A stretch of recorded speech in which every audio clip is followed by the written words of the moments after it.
Hi people again. This is the second video of the series, and in this one I'm going to be talking about a part of chapter 2 that has to do with the legal forms that a business can take. So there are three main legal categories that business organizations can take. Those three are a sole proprietorship, a partnership, or a corporation. There are other forms that are hybrid categories between them, as well as not-for-profit corporations. But we're going to focus on the main three and understand what their differences are. So the first one is the sole proprietorship. As the name says, this is the kind of business where there's just one owner, and the main advantage of this kind of business organization is that there is one person to make all decisions. Normally, that person also is the one that funds the business. It is the simplest and the easiest form of business. There is not a lot of legal documentation that is needed, or lots of regulations for this kind of business. Of course, since there's just one owner, the owner keeps all the profit. However, they pay personal tax on those profits.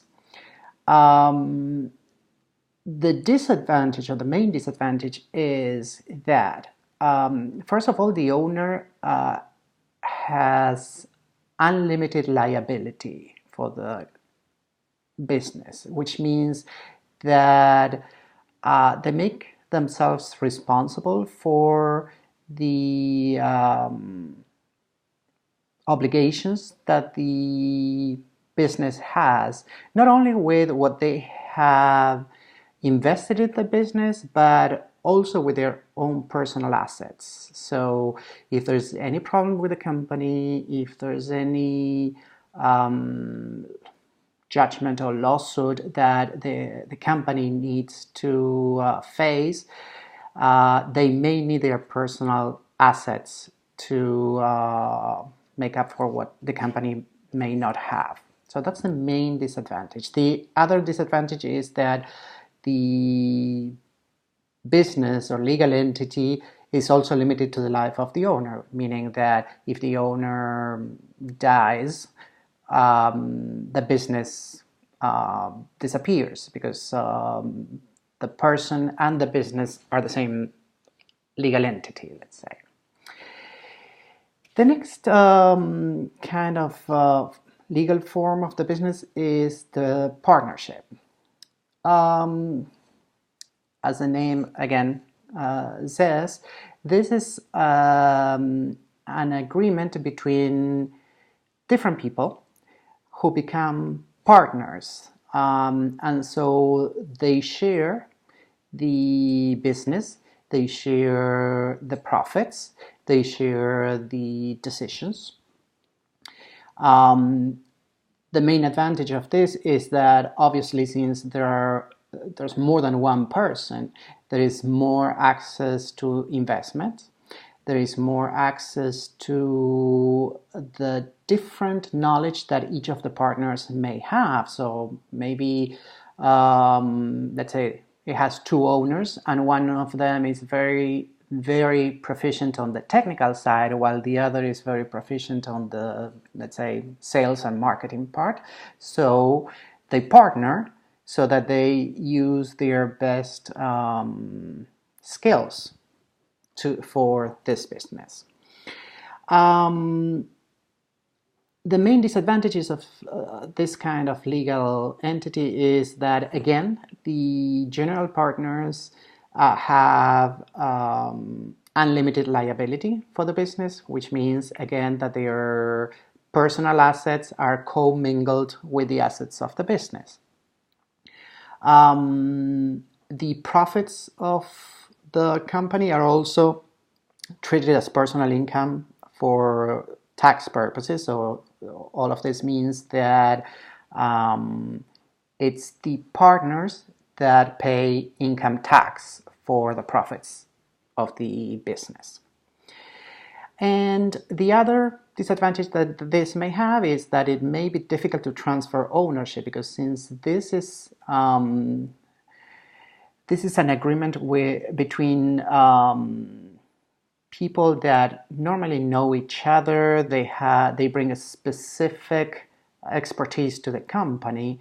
If one of them decides to leave, it's very likely that that person will not be able to, let's say, easily sell their part in the business without the agreement of the other person.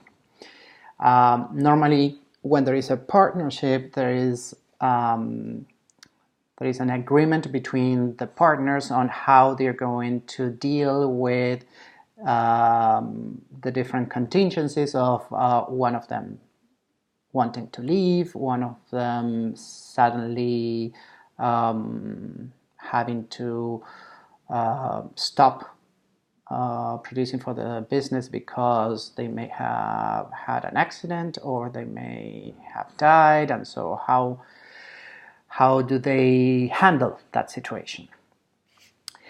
And the third type of legal entity that a business can take is what is called a corporation. The advantages are that this is a completely separate entity from the owners of the business,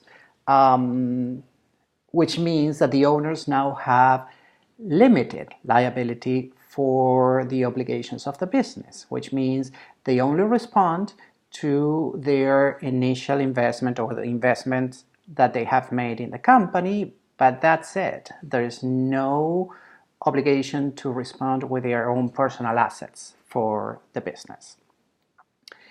Normally there's stock involved in terms of how they determine the percentage of the ownership that they have. So it's very easy to transfer the ownership because I sell my shares of the company to another person, and then that person becomes another owner or investor in this company. Because it is a corporation and there are several owners, it's usually easier for these types of businesses to get access to capital that they may need to fund their projects and their businesses.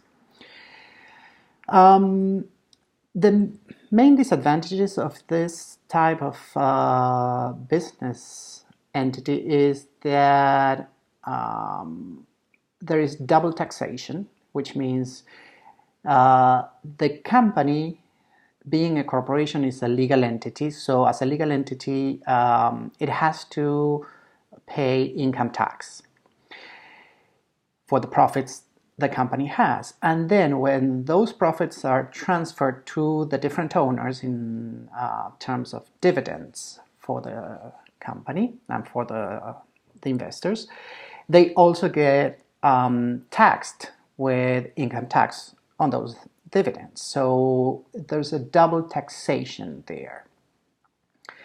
Also, it has a lot more regulation and legal needs and forms that need to be filled in, and so that could be an additional cost for whoever wants to start a corporation.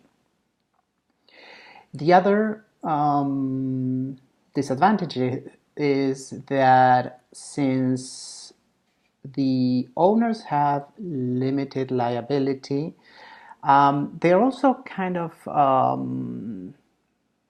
away from the day-to-day business of the company, and normally they have managers that handle the day-to-day and the decisions of the company.